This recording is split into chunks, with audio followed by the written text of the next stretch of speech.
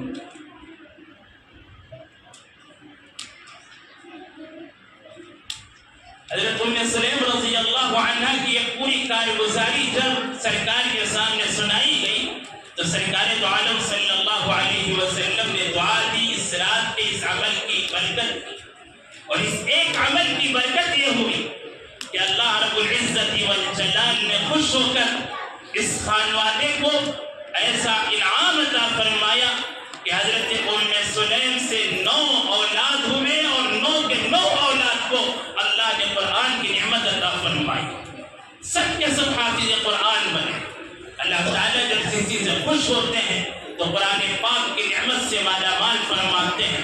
اس لیے میرے بھائیوں، آج کی اس مجلس میں میری بہنیں بھی، میرے بھائی بھی سب عزم لے کر اٹھیں کہ ہمارے سامنے جو فکر ہے، آج کل ہماری سب سے بڑی جو برائی ہے، سب سے بڑا جو گناہ ہے اور سب سے عظیم جو فتنہ ہے، وہ فتنہ موبائل کی شکل میں ہے، اور ہمارا سارا وقت، ہماری صلاحیتیں سب اسی موبائل پر لگ رہی ہیں۔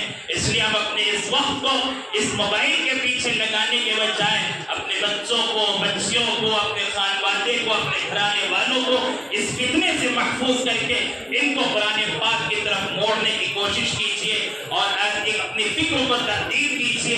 اس فکر کی تبدیلی سے، ہمارے اس کام کی تبدیلی سے، ہمارے اوقات کو جتنا وقت موبائل میں لگتا ہے، اس وقت کو قرآن پاک پر لگانے کی فکر اور کوشش کیجیے۔ اس سے اللہ راضی اور خوش ہوں گے۔